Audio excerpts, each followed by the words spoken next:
Hey guys, Nigel Richards is well known to be the greatest Scrabble player of all time. His list of accolades is absolutely mind-blowing, having won more World and North American Scrabble championships than any other player, and also having won titles in French and Spanish, two languages which, mind you, he doesn't speak a single word of. Over the board, Nigel is well known for his essentially flawless word knowledge. I could probably count all of the word knowledge mistakes Nigel's made in his entire illustrious tournament career on the fingers of a single hand, which is certainly not something I can say about any other top tournament player, myself included. Besides his flawless word knowledge, Nigel is well known for his nearly flawless endgame play. Endgames are one of the most fascinating and complex parts of Scrabble because, unlike earlier stages of the game, their lack of randomness forces you to calculate precisely in order to determine the optimal play. In some positions, finding the optimal endgame can require seeing multiple super complicated variations many moves deep, and there is no one better at this in the world than Nigel Richards. Even top computer programs like Macondo can often take several hours to find the optimal sequence in an especially complex endgame, yet Nigel seems to consistently make quick work of these in a matter of minutes. It's absolutely awe-inspiring. Sometimes, as a viewer, Nigel's proficiency in endgames can actually leave you to take his skill for granted in the sense that you're so used to him solving the optimal endgame that you don't really think twice about it when he does. And sometimes you don't really appreciate just how hard that endgame would have been for any other human. However, there was an endgame Nigel recently solved that certainly couldn't be taken for granted by anyone. And of all things, it led him to clinch a major championship, this year's World Cup held in St. Louis, Missouri. This endgame happened just this past Tuesday, and I am expediting this video, trying to get it done before I leave for the SPC this weekend, where, mind you, I'll be trying to defend my title against Nigel Richards alongside a slew of other very highly skilled challengers.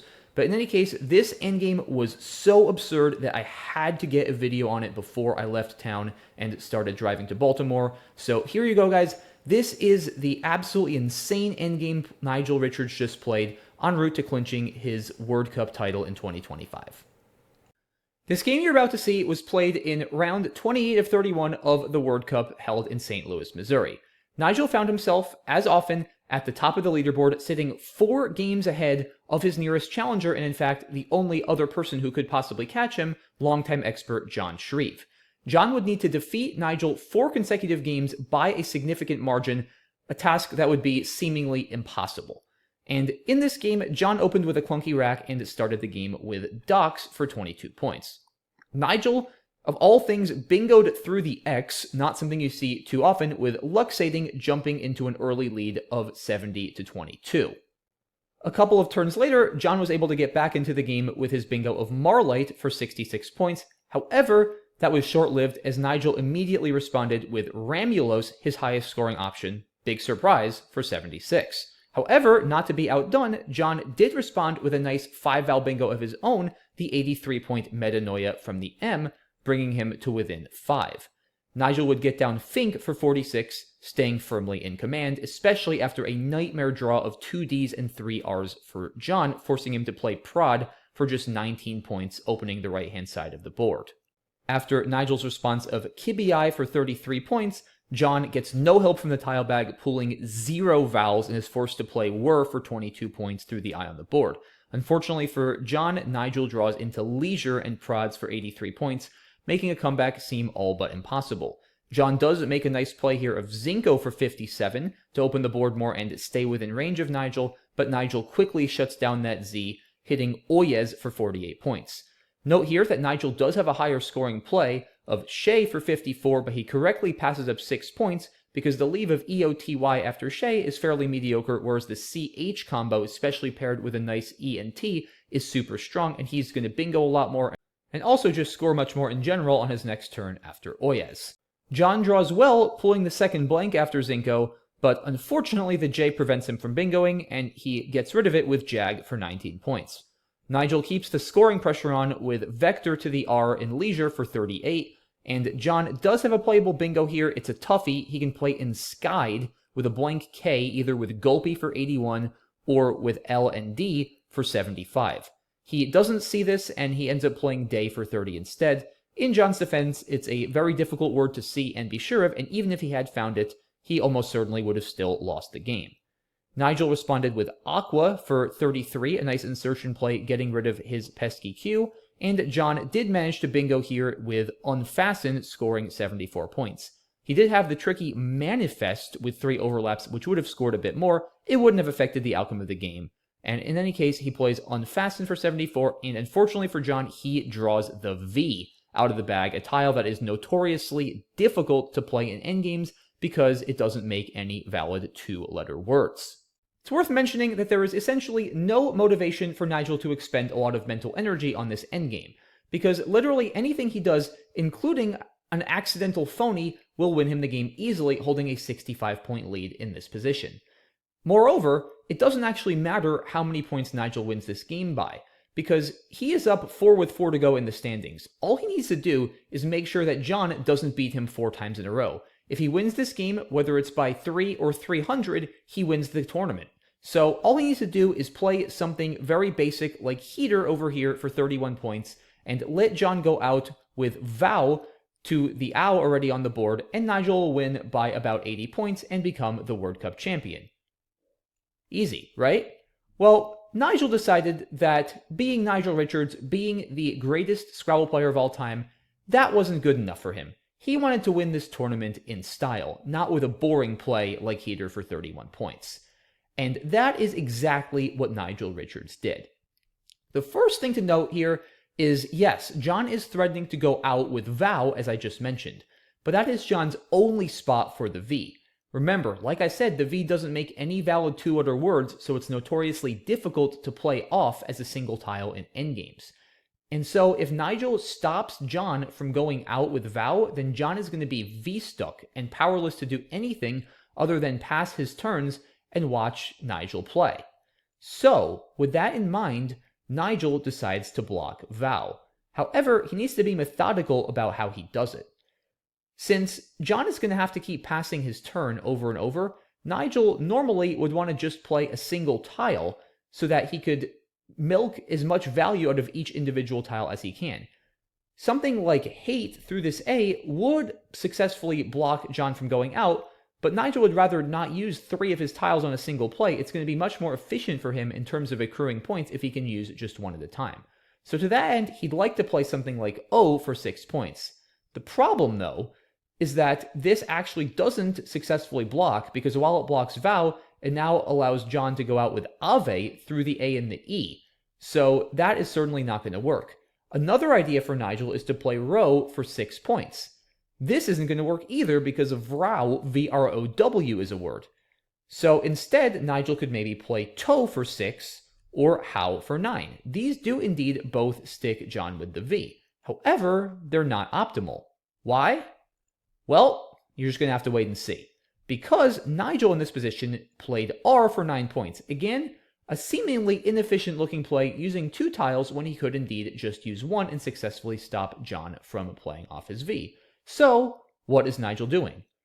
Well, okay, you might think maybe he's setting up his H with Hair, and he's thinking, okay, if he does R for 9 first and then plays his H here and does something like Ho, that's going to score really well on his next turn, and that's going to be better than playing Hair immediately, right? So maybe that's what he's doing. We'll see. After R, then John, of course, has to pass. And again, many of the viewers here were expecting Nigel to follow up with something like Hair and Ho. However, that is not what Nigel did. Nigel made one of the most brilliant endgame plays in Scrabble history here. He played Ed for just 3 points. What? Huh? What is he doing? This is an absolutely epic setup play, because after John passed again, Nigel didn't use his H to play Hair. He used his H to play EDH, which is a valid 3-letter word. And now you're thinking, okay, well, come on, that's great, but H leisure isn't a word, and in Scrabble, your plays have to form all valid words. Just making 1 valid word is not enough. Well, yeah, H leisure isn't a word, but athleisure is, and that scores 60 points. And Nigel puts it down on the board, increasing his score to a whopping 541 points. John had an absolutely incredulous look on his face, as I think many of us would have, and he challenges the play. Yes, Nigel Richards, as I mentioned earlier, is known for having absolutely perfect word knowledge and essentially never phonying, except for a couple of freak mistakes such as tile transpositions, including when he once famously played hairnets instead of hairnets. But it's actually a free challenge here for John, because while he loses his turn for an incorrect challenge, if he takes his turn, all he can do is pass anyway. So he might as well just challenge and keep Nigel honest. So John challenges here, of course it comes back valid, huge surprise, and now Nigel goes out with Yo for 10 points, and finishes this epic clinching game 559 to 404. So now, guys, if we go a couple of turns back, we can appreciate the genius of this Ed play, which scored just 3 points and at first looked absolutely bizarre. He has to do this if he wants to play athleisure, because remember, he can't play athleisure in this position since DH isn't a word.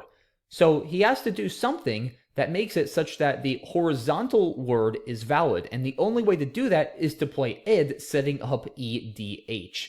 This is so amazing in part, too, because EDH is such a strange-looking word and probably isn't familiar to the vast majority of folks who aren't tournament Scrabble players. If you go even further back to the initial endgame position here after John bingoed and drew the V, Nigel must have seen all of this through when he made the decision to play R. Like I said, if he didn't see it, he would have probably made a one-tile play like Toe or How. So Nigel had to think, okay, I'm going to need my A, my T, and my H to play athleisure, so I can't use any of those in my initial block of John's V play. He also had to think, okay, I'm going to need my E to play Ed to set it up. So an A, a T, an H, and an E are off limits. So basically all Nigel has to work with are an E, an O, and an R to block John's V play. And like I said, Rho doesn't work because of Vrau, O doesn't work because of Ave, and there is really no other way that Nigel can effectively block other than R for 9 points, and thus that is what he did, and huge shocker, Macondo, after taking quite a bit longer than Nigel did over the board, mind you, does confirm this is indeed Nigel's best endgame, and it's a sequence that I think very, very few people would find, if anybody else, frankly, over the board. You have to remember, guys, a huge reason why this endgame has such a high degree of difficulty isn't just the brilliant setup idea. It's the fact that very, very few people, including the best tournament players in the world, are going to know that athleisure is a word because it's 10 letters long. Words in Scrabble that are more than 8 letters rarely come up, just because you only have 7 on your rack at a time, so you'd have to play through at least 2 tiles on the board. Very few top players, but a handful of them, have studied 9-letter words, and even fewer have studied any 10-letter words. So the fact that Nigel not only knew this word, but also saw the setup is what makes it utterly remarkable. I will admit, I do know the word athleisure. I have studied some high probability 10s and had noticed that possibility as I was watching earlier in the game after Nigel played leisure. But would I have really seen this entire sequence leading to Nigel's marvelous 559 to 404 win? I think maybe. Given the circumstances, if I knew I would clinch the tournament with any play, I very well might have just gotten it over with. But if I really needed to find this to win the game and win the tournament, I do think I would have had a chance. That being said, I don't know for sure whether I would have seen it. Whatever the case may be, it's absolutely incredible, and even by Nigel Richards' standards, almost hard to believe. I think I speak for everyone who saw this live that we were absolutely gobsmacked, and that includes an audience of many grandmasters, including myself, commentators Will Anderson and Rafi Stern, and a slew of other North American and international players in the chat of the highest level who were watching. Absolutely amazing stuff from Scrabble's greatest player of all time. And certainly, I'm going to have my work cut out for me this coming weekend into next week, guys, in Baltimore, trying to defend my title against this guy at the Scrabble Players Championship.